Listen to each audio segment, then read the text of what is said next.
The smell hits you first. Salt air and cedar resin, and the low, permanent funk of fish sauce being pressed somewhere just out of sight. You are standing on the Heptastadion, a man-made causeway 7 stadia long, roughly a mile and a quarter of compacted stone and mortar, connecting the Egyptian mainland to a limestone island, and on either side of you, the Mediterranean stretches out in a blinding noon shimmer. There are ships everywhere, dozens of them. From here you can count vessels from Carthage, from Rhodes, from the Black Sea ports, from the ports of southern Arabia, with their cargo of cinnamon and frankincense. This is the 3rd century before the Common Era. This city has existed for less than 100 years, and it is already the most consequential place on Earth. What was Alexandria? Not in the tourist brochure sense, not in the Great Library, Great Lighthouse summary we've all absorbed. What was it actually like to stand inside it? What did it smell like, weigh like, cost, feel like at midnight when the torches along the royal quarter threw orange light onto the limestone paving? What happened here that could not have happened anywhere else? And why did the world change so completely when it began to die? That is what we are going to find out. And we are going to start with a man most people have never heard of. His name was Demetrius of Phalerum. He had been the governor of Athens, brilliant, widely read, politically ruined, and when Ptolemy I needed someone to help him build something that had never been built before, Demetrius was the man he called. Around 295 BCE, by most scholarly estimates, Demetrius helped design the institution that would define Alexandria forever. Not the lighthouse, not the palace, the Mouseion, the shrine of the Muses, and the library that lived inside it. Demetrius understood something that Ptolemy understood too. Power in the new Hellenistic world was not just military, it was intellectual. Whoever held the books held the world's memory, and whoever held the world's memory held something close to the world itself. We will come back to Demetrius. He matters more than most histories give him credit for. But first, we need to build the city around him. Alexander the Great founded Alexandria in 331 BCE, standing on a strip of coastline between the Mediterranean and Lake Mareotis, a vast brackish body of water that connected to the Nile Delta. The story goes that when Alexander sketched out the city's grid in the sand with the tip of his spear, there was no chalk available to mark the lines, so his soldiers used grain from their provisions. Birds descended and ate the grain. Alexander's seers interpreted this as an omen of abundance. Whether or not this happened, the symbolism turned out to be accurate. The city was planned before a single building was raised. This was unusual in the ancient world, where most cities grew organically. A market here, a temple there, streets snaking between them along paths first worn by cattle or procession. Alexandria was different from its first stone. Demetrius of Rhodes, Alexander's chief architect, laid out the city on a perfect Hippodamian grid, a series of broad avenues running east to west, crossed by narrower streets running north to south. The main boulevard, which later sources call the Canopic Road, was 30 meters wide, nearly 100 feet of paved stone, lined on both sides with colonnaded walkways so that pedestrians could move in the shade even when the Egyptian sun was directly overhead. The Roman historian Diodorus Siculus, writing in the 1st century BCE, described Alexandria as the most beautiful city in the known world. The archaeological evidence, fragmentary as it is, does not obviously contradict him. The city sat on a thin promontory between water and water, the sea to the north, the lake to the south. This geography was everything. Lake Mareotis was navigable from the Nile, which meant that the grain of the Nile Valley, the most productive agricultural land in the Mediterranean world, could flow directly into Alexandrian warehouses without touching the sea. Strabo, the Greek geographer who visited the city in the late 1st century BCE, wrote that the lake harbor saw more commercial traffic than the sea harbor. The imports, he noted, came from the Mediterranean. The exports, papyrus, glass, linen, grain, came from Egypt itself. Alexandria was not just a port. It was a machine for converting Egyptian abundance into Mediterranean wealth. To stand in the royal quarter in the 3rd century BCE was to be surrounded by a kind of conscious grandeur that had no precedent. The Ptolemaic palace complex was not a single building but a constellation of them: pavilions, gardens, libraries, a private harbor, spread across perhaps a third of the entire city's northern shore. The buildings were limestone and granite, some faced with marble imported from Greece and Asia Minor, with columns that Strabo estimated at extraordinary height. The gardens between the structures contained plants brought deliberately from every part of the known world. The Ptolemies had a policy, documented in the so-called Letter of Aristeas, a Hellenistic text of uncertain date, of collecting not just texts but living things, animals, plants, seeds, everything that could be catalogued and understood. The Mouseion stood within or adjacent to this palace complex. It was not a library in the modern sense. It was a research institution, perhaps the first in history. Scholars were given rooms, provided with food and stipends, and freed from any obligation except to think and write and discuss. Strabo described it as having a covered walkway, a large hall with an exedra, a curved, colonnaded outdoor sitting area, and common dining rooms where the scholars gathered. The dining was important. Ideas moved at dinner tables in ways they did not move in formal lectures. Eratosthenes calculated the circumference of the earth here. Euclid formalized geometry here. Archimedes may have studied here before returning to Syracuse. Herophilus of Chalcedon performed the first systematic human dissections here, under royal license, and wrote with clinical precision about the structure of the brain, the nervous system, the distinction between arteries and veins. This is the part that tends to stop people. Systematic human dissection. In the 3rd century BCE, the Ptolemies provided condemned prisoners for this purpose, an act we cannot view with anything but moral discomfort from our present vantage point, but one that produced anatomical knowledge so accurate that some of Herophilus's descriptions would not be surpassed for 1,500 years. The medical school at Alexandria was the finest in the ancient world. Physicians trained here were sought across the Mediterranean. The knowledge they held was hard-won and, at that moment, completely unique. Demetrius of Phalerum oversaw, at least in part, the first systematic collection of the library's holdings. The Ptolemies had a standing order, documented in several ancient sources including Galen's later commentary, that any ship docking in the harbor of Alexandria was required to submit any scrolls aboard for copying. The copies were given back to the sailors. The originals were kept. Ptolemy III, by one account, borrowed the official Athenian copies of the plays of Aeschylus, Sophocles, and Euripides, put up the enormous deposit of 15 silver talents as surety, had the scrolls copied, and then simply kept the originals and forfeited the deposit. The copies went back to Athens. He seems to have considered this a reasonable transaction. By the height of the Ptolemaic period, the library held, by various ancient estimates, somewhere between 400,000 and 700,000 scrolls.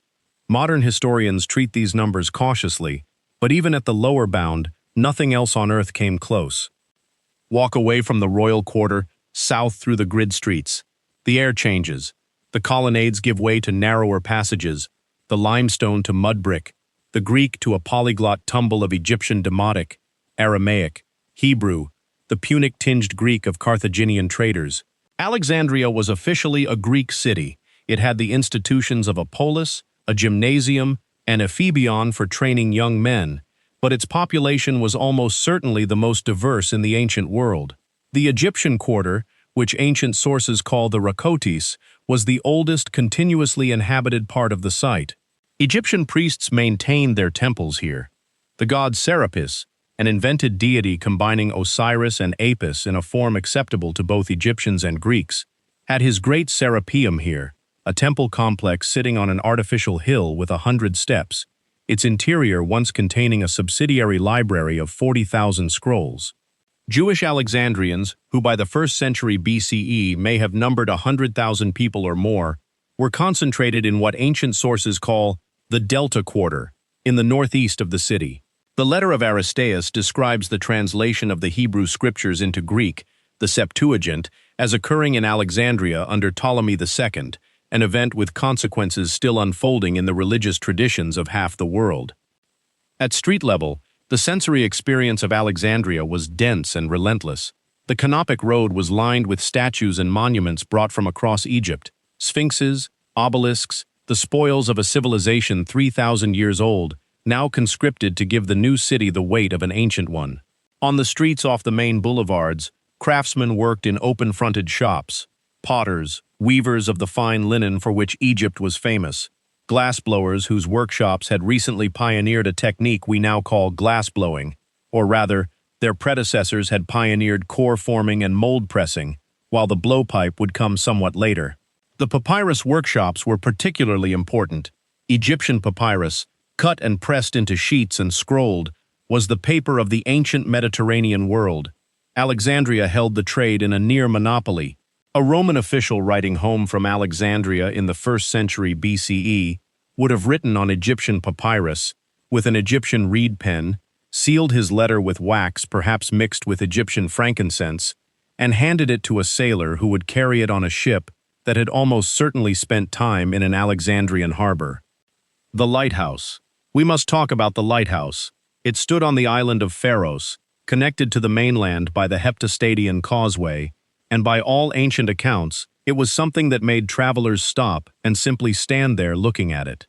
Built during the reign of Ptolemy II, completed around 280 BCE, designed by Sostratus of Cnidus, who, according to Lucian, inscribed his own name under plaster on the base, so that after the plaster fell away, it would be his name, not the king's, that the stone remembered. The lighthouse was categorized by ancient writers as one of the 7 wonders of the world. We have no complete ancient description of it, but from the accounts of Arab travelers who saw it before its final collapse in the 14th century CE, and from its appearance on coins and mosaics, we know it stood in 3 tapering sections: a square base, an octagonal middle tier, a cylindrical top housing the fire, with a great bronze mirror to amplify and direct the light. Height estimates vary, but somewhere between 100 and 130 meters seems defensible, taller than any building in the world at the time it was built, by a considerable margin. The light could be seen, various sources claim, from 30 miles out at sea. Think about what that meant. You are a sailor. You have been at sea for 3 weeks, coming from Ostia or Carthage or Caesarea. You have navigated by stars and by accumulated knowledge of winds and currents. There is nothing but water in every direction. And then, on the horizon, in darkness or in daylight, there is this, a column of fire above a city, the largest thing humans had ever built that was designed to be seen. It was not just a navigational aid, it was a statement. It was a city announcing itself to the world and saying, "Come here. Everything is here." By the 2nd century BCE, that claim was still close to the truth. But the cracks were forming, and Demetrius of Phalerum would not live to see what was coming. Demetrius, in fact, had already fallen. He had backed the wrong son in a succession struggle at Ptolemy I's death. Exiled from the court he had helped to build, he died sometime around 280 BCE. Ancient sources say he died from a snake bite, possibly while under house arrest in Upper Egypt. His ideas outlived him. The library and the Mouseion continued. But the political fragility of the Ptolemaic state, dependent on an Egyptian population they did not fully integrate, perpetually threatened by Seleucid rivals to the east, increasingly entangled with an expanding Rome to the west, was already present at the foundations, hidden under the marble. The Romans arrived as allies first, then as patrons, then as powers behind the throne. In 168 BCE, Antiochus IV of Syria invaded Egypt and was within reach of Alexandria when a Roman envoy, Gaius Popilius Laenus, in one of the most audacious diplomatic scenes in ancient history, drew a circle in the sand around the king with his staff and told him to give Rome his answer before stepping out of it. Antiochus withdrew.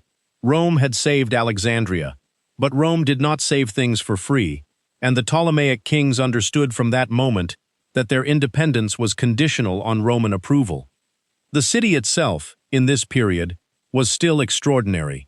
The Greek geographer Diodorus, visiting in the late 2nd or early 1st century BCE, counted Alexandria as having a population of perhaps 300,000 free inhabitants, with an uncounted number of enslaved people on top of that, a total that may have approached 500,000, making it the largest city in the Mediterranean world and possibly the most populous city on Earth at that time. Its streets were still swept, its harbors still orderly, its markets still offering spices and silks from distant Asia, alongside the linen and papyrus and grain of Egypt. The library still collected. Scholars still disputed in the dining rooms of the Mouseion. But the Ptolemaic family had begun the centuries-long project of destroying itself through internal violence, assassinations, incestuous marriages gone catastrophically wrong, brothers killing brothers and mothers killing sons, that would hollow the dynasty from within, even as the city continued to function magnificently around it. Then came Cleopatra VII. She deserves more than a paragraph, and her story has been told in detail elsewhere.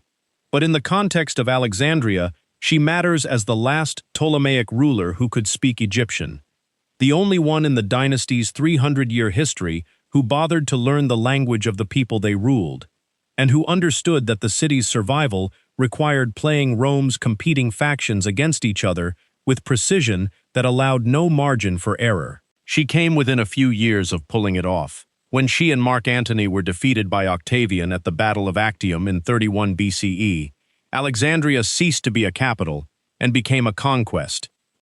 Octavian, soon to be Augustus, entered the city in August of 30 BCE and stood, by ancient account, at the tomb of Alexander, reaching out to touch the face of the mummified conqueror and accidentally breaking off his nose. He declined to visit the tombs of the Ptolemies. He did not need to. Egypt became, uniquely in the Roman system, the personal property of the emperor rather than a senatorial province. No senator was permitted to visit without imperial permission. The grain of the Nile Valley, the grain that had made Alexandria, now fed Rome. The city continued, the library continued, scholars continued to work in the Mouseion, but the weight of the world had shifted. What happened to the library? This is one of history's most persistently misunderstood questions. The image most people carry is of Julius Caesar, or later the Christian bishop Theophilus, or still later the Arab general Amr ibn al-Az, setting the building ablaze in a single catastrophic act of destruction. The actual history is more complicated, and in some ways more sobering. Julius Caesar did cause a fire in 48 BCE during the Alexandrian War. Ancient sources including Livy and Plutarch reference it, but the fire appears to have destroyed books in a warehouse near the harbor, possibly awaiting export, rather than the library itself. The library continued to function for centuries afterward. What happened to it was slower and less dramatic and therefore harder to mourn. Reduced funding as Rome's interests shifted, the Mouseion degrading from a fully supported research institution into something more ceremonial, individual collections being damaged or dispersed across centuries of urban unrest, and the gradual shift in the Mediterranean intellectual world from the scroll to the codex, and from Alexandria to the new rising centers of learning in Rome, Antioch, and Constantinople. The Serapeum, the temple on the hill in the Rakotis quarter that held the subsidiary library, was indeed destroyed in 391 CE on the orders of the Christian bishop Theophilus, following a period of urban violence between pagans and Christians. The contemporary historian Eunapius describes the destruction with something close to grief. Whatever scrolls remained there almost certainly perished. The great library itself, by most scholarly consensus, had already ceased to exist as an institution by then, degraded across centuries rather than burned in a day. The Caliph's Arab army took Alexandria in 641 CE and found a city much diminished from its ancient heights, though still a functioning port, still holding significant populations of Christians, Jews, and remaining pagans. The story of Amr burning the library because, if books agree with the Quran, they are superfluous, if they disagree, they are harmful, is told in sources written 500 years after the events and is rejected by the overwhelming consensus of modern historians as a later fabrication. What died in Alexandria was not killed in one fire on one night. It was the accumulated result of the shift of political gravity, of reduced patronage, of the replacement of one intellectual tradition by another, of the conversion of a pluralist city into a contested religious site, and of the simple physical entropy of papyrus in a humid climate. The books rotted. The scholars found other places to work. The city went on, smaller, older, less certain of itself. What remains of Alexandria today is almost nothing you can see. The ancient city lies under the modern one, and the modern city of some 5 million people sits on foundations that have been continuously occupied for 23 centuries, crushing and burying and building over what came before. Underwater archaeologists have mapped the drowned remains of the ancient royal harbor, including what may be the foundations of the lighthouse itself, submerged when the island subsided in the medieval period.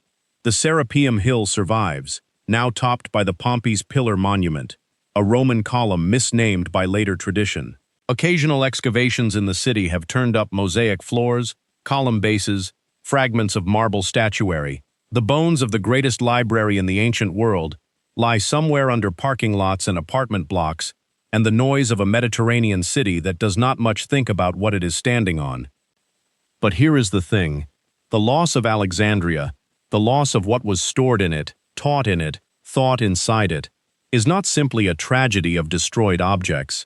It is a problem of counterfactual imagination. Herophilus's anatomical work was lost. We do not know what it said in full. We have fragments, references, quotations in later authors, hints of what he discovered. The full Alexandrian editions of Homer, assembled with textual criticism that would not be equaled for a millennium and a half, are gone. The dramas, the mathematical treatises, the geographical surveys, the astronomical tables, most of it gone. The knowledge was not nowhere. It was there in that city, accessible to anyone with the time and the literacy to sit in those colonnaded halls and read. And then it was not. What does Alexandria tell us about ourselves? Not in the heavy, lesson-delivering way that history is sometimes pressed to perform. But genuinely, what do we learn? Perhaps this. The concentration of knowledge in a single place, however magnificent that place is, creates a fragility that the knowledge cannot survive on its own. The Ptolemies understood that collecting was not enough. You had to fund the scholars, maintain the institution, protect the city, prevent the dynasty from destroying itself, keep Rome manageable, integrate the population, outlast the entropy of papyrus and politics and the slow drift of civilizations away from the places that once held them. They succeeded for 200 years. The lighthouse stood for 1500. The name of the place gave us the word for the thing the lighthouse was. Pharos, the island, became the word for lighthouse in French and Italian and Portuguese and Russian.